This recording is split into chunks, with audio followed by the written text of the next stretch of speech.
तो हम बात करेंगे यार निमोनिया की, ठीक है। रेस्पिरेटरी सिस्टम की बात करें, मेडिसिन के अंदर निमोनिया की बात करते हैं, ठीक है। सो यहाँ पे इस जो निमोनिया है इसको हम पीडियाट्रिक्स में भी लिख सकते हैं, बिकॉज दोनों में पीडियाट्रिक्स में मेडिसिन में दोनों चीज़ें कॉमन है, इसलिए हमको समझना है कि एक चीज़ से दो निशान है, ठीक है। सो निमोनिया की बात करते हैं। तो व्हाट इज निमोनिया यार? It is the inflammatory process involving lung parenchyma. Inflammatory process involving lung parenchyma.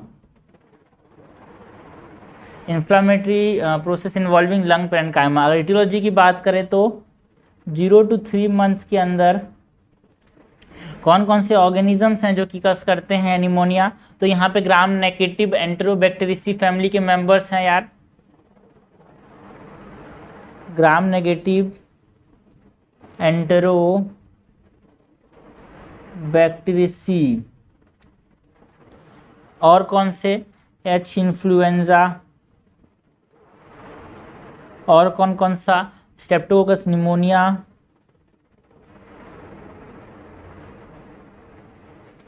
ठीक है। तो ये 3 मंथ्स तक हमने देखा, 0 to 3 मंथ्स में ये निमोनिया कर सकते हैं। अगर हम 3 मंथ से 5 ईयर तक एज ग्रुप में बात करें तो इसमें हमारे पास स्ट्रेप्टोकोकस निमोनिया कस कर सकता है, इन्फ्लुएंजा निमोनिया कस कर सकता है, एंड स्टेफाइलोकोकस निमोनिया कस कर सकता है।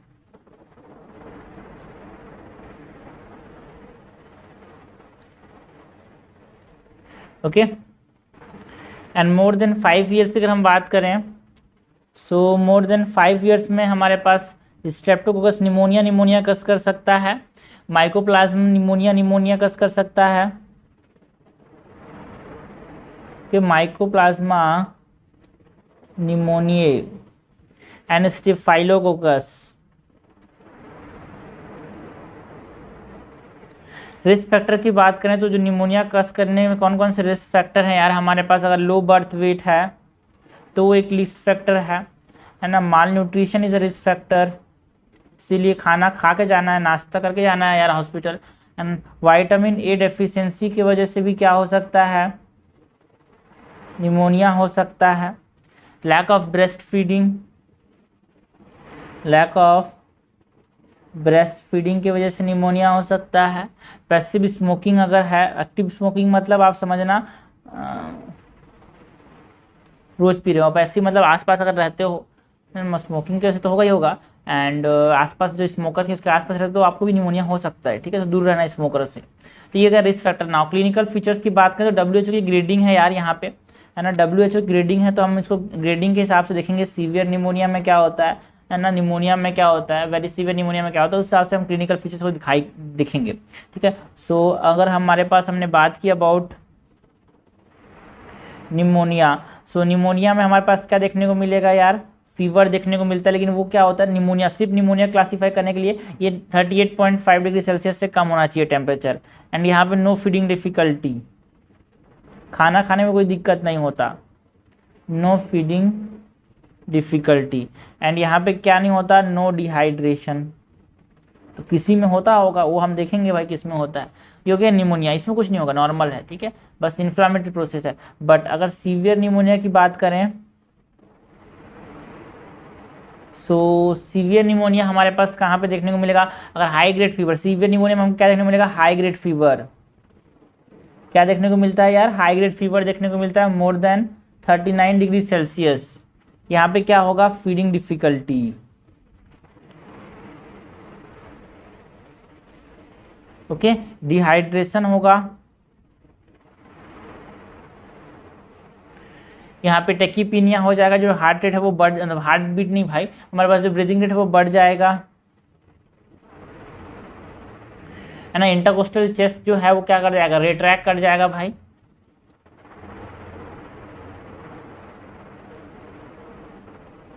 इंटरकोस्टल चेस्ट रिट्रैक्शन देखने को मिलेगा। एंड ब्रोंकियल ब्रेथ साउंड हो भी सकता है विथ और विदाउट क्रैकल्स यार। ब्रोंकियल ब्रेथ साउंड्स देखने को मिल सकते हैं विथ और विदाउट क्रैकल्स। एंड जो SpO2 है it can be more than 92%।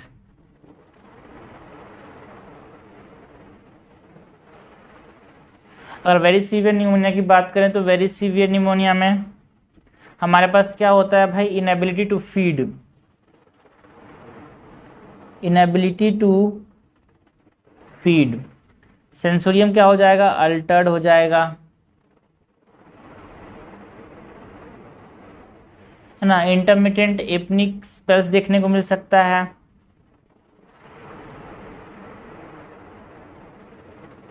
Intermittent एपनिक spells, cyanosis देखने को मिल सकता है।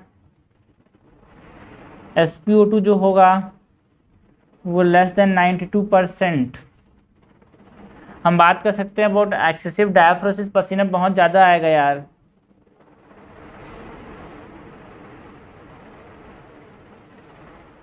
ये हमने बात की about the clinical features, and clinical feature के साथ साथ हमने इसको क्या किया, क्लासीफाई भी किया WHO ग्रेडिंग के हिसाब से, ठीक है। नाउ डायग्नोसिस कैसे करेंगे निमोनिया का, तो यहाँ पे सबसे इंपॉर्टेंट क्या है, चेस्ट एक्सरे यार। चेस्ट एक्सरे में हम क्या देखने को मिलेगा, न्यूमेटिक पैचेस देखने को मिलेंगे, जो कि प्लूरल इफ्यूजन जहाँ पे हो भी सकता है, नहीं भी हो सकता है निमोनिया के अंदर। सो न्यूमेटिक पैच विथ और without pleural effusion. High resolution CT scan की बात कर सकते हैं, जहाँ पे हमको क्या देखने को मिलेगा, ओपेसिटीज़ देखने को मिलती हैं यार, ओपेसिटीज़। इवन इफ चेस्ट एक्सरे अगर नॉर्मल है तो HRCT के अंदर, हाई रेजोल्यूशन CT स्कैन के अंदर, है ना, बिकॉज सिम्टम्स अगर देखने को मिल रहा है और चेस्ट एक्सरे में कुछ नहीं दिख रहा तो हमको क्या करना चाहिए, प्रीफर करना चाहिए HRCT यार, ठीक है। सो यहाँ पे ओपेसिटीज़ देखने को मिलेंगे अगर एक्सरे नॉर्मल है फिर भी निमोनिया के अंदर। इफ़ तो शुरुआती स्टेज में पकड़ने क्या उपाय है, HRCT करा लो यार, पैसा है किसी के पास तो शुरुआती स्टेज में पकड़ लेंगे। ब्लड कल्चर की बात करें तो ब्लड कल्चर हम जब कराएंगे तो बैक्टीरिया देखने को मिलेगा, किसी को अगर निमोनिया है तो उनमें यार बैक्टीरिया, है ना। हमारे पास IgM एंटीबॉडीज़ देखने को मिल सकते हैं, या फिर फार फोल्ड और four fold increase in what, titre of antibodies देखने को मिल सकते हैं यार, 4 fold increase in titre of antibodies. और क्या हो सकता है हमारे पास यहाँ पे, और क्या कर सकते हैं डायग्नोसिस के अंदर यार, ब्लड कल्चर हो गया, ESR एंड CRP जो होगा वो बढ़ा हुआ रहेगा, ESR एंड CRP क्या होगा, बढ़ा हुआ रहेगा। नेजोफेरेंजियल स्वैब में H1N1 भी देखने को मिल सकता है यार, नेजोफेरेंजियल स्वैब, नेजोफेरेंजियल स्वैब के अंदर H1N1 देखने को मिल सकता है। पल्स ऑक्सीमेट्री कराएंगे तो हमारे पास उसमें हाइपोक्सिया देखने को मिल सकता है, पल्स ऑक्सीमेट्री के अंदर हाइपोक्सिया देखने को मिल सकता है। ब्रोंकोस्कोपी करा सकते हैं यार, ना, ब्रेंकियो बाल इज व्हाट, बैंको एल्वेलर लवाज करा सकते हैं। तो ये हमने क्या किया, अबाउट द डायग्नोसिस की बात की, कैसे करेंगे निमोनिया का डायग्नोसिस। नाउ ट्रीटमेंट कैसे करेंगे निमोनिया का, ठीक है। तो सबसे इंपॉर्टेंट पार्ट है यार, ये सबसे इंपॉर्टेंट पार्ट है। तो सबसे पहले तो एंटीबायोटिक्स एंड सपोर्टिव थेरेपी दिया जाता है, because it is nothing but A type of bacterial inflammation, bacterial infection की वजह से क्या हो गया, इन्फ्लामेशन हो गया, ठीक है। सो यहाँ पे क्या देंगे, एंटीबायोटिक्स एंड सपोर्टिव थेरेपी। सबसे पहले तो आउट पेशेंट OPD में कोई पेशेंट आया निमोनिया कैसे ट्रीट करेंगे, एंड इन पेशेंट कोई वार्ड में एडमिट है तो उसको कैसे ट्रीट करेंगे, उसको हम बात करेंगे। एंड सपोर्टिव थेरेपी में क्या देंगे, एंटीबायोटिक में क्या देंगे, ठीक है। तो सपोज कर कोई आउट पेशेंट अगर आया, है ना, OPD मैनेजमेंट की बात करें तो OPD में कोई आया तो उसमें क्या मैनेज करेंगे। तो अगर नॉन सीवियर है, अगर बच्चा 3 मंथ से ज़्यादा है, बच्चे के और बड़े के दोनों के हिसाब से, ठीक है। सो यहाँ पे अगर बात करें नॉन सीवियर क्लासीफाई किया हमने उसको, non severe symptoms of non severe देखने को मिला। फर्स्ट लाइन ड्रग कौन सा देंगे एंड सेकेंड लाइन ड्रग कौन सा देंगे, यहाँ पे एक वो बनाते हैं चार्ट। अगर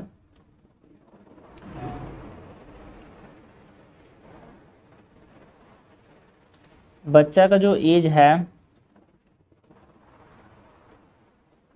वो एज मैटर करेगा, first line and second line वो देखेंगे।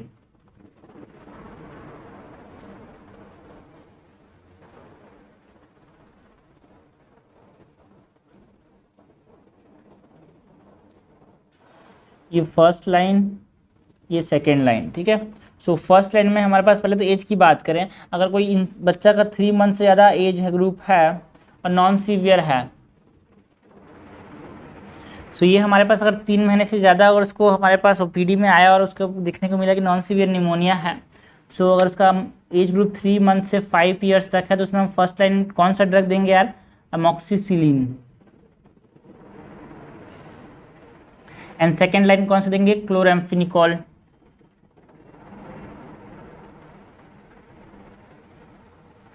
ठीक है, तो यहाँ पे इसको अलग तरीके से यहाँ पे बनाते हैं, नहीं तो समझ नहीं आएगा, ठीक है। तो यहाँ पे एक चीज़ ऐसा है कि ओपीडी में कोई आदमी आया, ठीक है, तो आया कैसे भाई, उसको बोले कि मेरे को नॉन सीवियर निमोनिया है, 3 महीने से कोई आदमी अगर 3 महीने से नॉन सीवियर निमोनिया तभी तो आएगा, नहीं तो उसको अगर सीवियर होगा तो जल्दी आ जाएगा ना यार, ठीक है। सो ये नॉन सीवियर होगा अगर 3 मंथ से, तो हम क्या देंगे, फर्स्ट लाइन को यहाँ पे ट्रीट करेंगे 5 डेज़ के लिए। फर्स्ट लाइन में कौन कौन से ड्रग आते हैं वो हम बताएंगे अभी, है ना। एंड फर्स्ट लाइन में कौन से ग्रुप को क्या देंगे वो भी देखेंगे, ठीक है। सो फर्स्ट लाइन 5 दिन के लिए देंगे एंड सेकेंड लाइन ड्रग कितने दिन के लिए देंगे, 7 दिन के लिए देंगे, ठीक है ना। कुछ एज ग्रुप हैं यार जिसमें फर्स्ट लाइन ड्रग कौन सा ये हम बताएंगे एंड सेकेंड लाइन ड्रग कौन सा ये हम बताएंगे,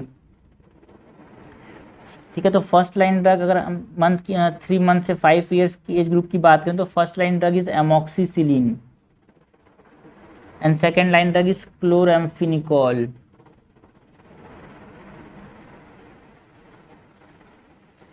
क्लोराम्फेनिकोल। एंड अगर हम बात करें अबाउट मोर देन 5 ईयर्स में first line drug is what, it is same amoxicillin but second line of drug is macrolides, ठीक है। तो ये हो गया, हमने बात की अबाउट आउट पेशेंट डिपार्टमेंट, ठीक है। अब इन पेशेंट उसको एडमिट कब करेंगे यार, इन पेशेंट डिपार्टमेंट में कैसे मैनेज करेंगे, उसको एडमिट कैसे करेंगे।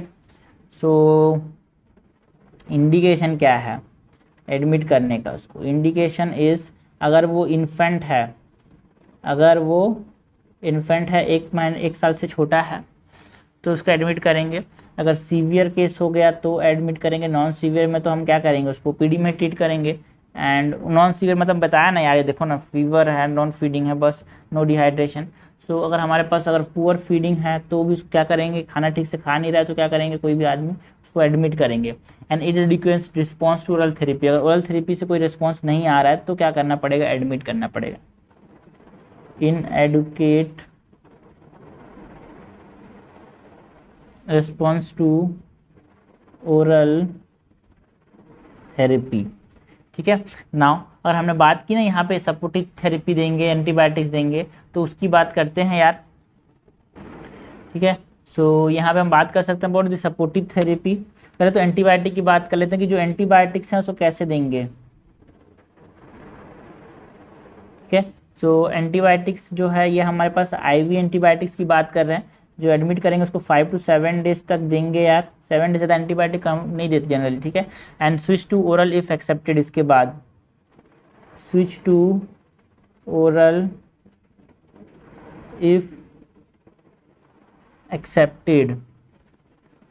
एंड इसमें कौन सा एज ग्रुप में फर्स्ट लाइन कौन सा देंगे, सेकेंड लाइन कौन सा देंगे। देखो हमने ऊपर में क्या बताया है कि फर्स्ट लाइन कौन सा है, सेकेंड लाइन कौन सा है, लेस देन 3 मंथ में।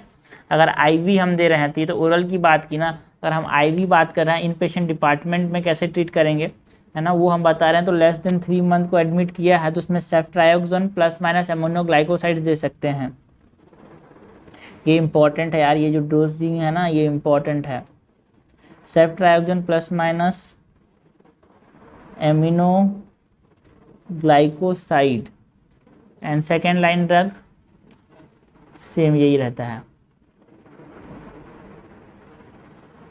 इसके बाद अगर 3 मंथ से 5 ईयर्स तक है तो क्या होगा भाई, यहाँ पे first line drug is ampicillin plus minus chloramphenicol. And अगर मोर देन 5 ईयर्स है तो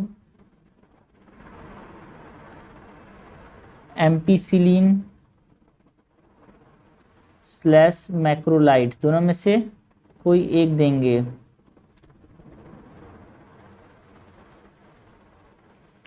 ओके एंड अगर हम बात करें second line drug in 3 to 5 years, ये क्या हो जाएगा, यहाँ से इधर आ जाएगा, दैट इज सेफ्ट्रायोक्सोन। एंड ये भी यहाँ पे सेफ्ट्रायोक्सोन ही रहेगा, ठीक है, ये इधर सेम है, तो याद रखने का तरीका, ठीक है।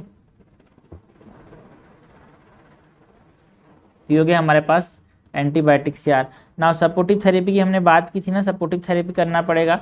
सो सपोर्टिव थेरेपी में क्या क्या कर सकते हैं यहाँ पे हम, सपोर्टिव थेरेपी, बिकॉज हमारा दो कॉन्सेप्ट निमोनिया ट्रीट करने का, सपोर्टिव थेरेपी एंड एंटीबायोटिक्स।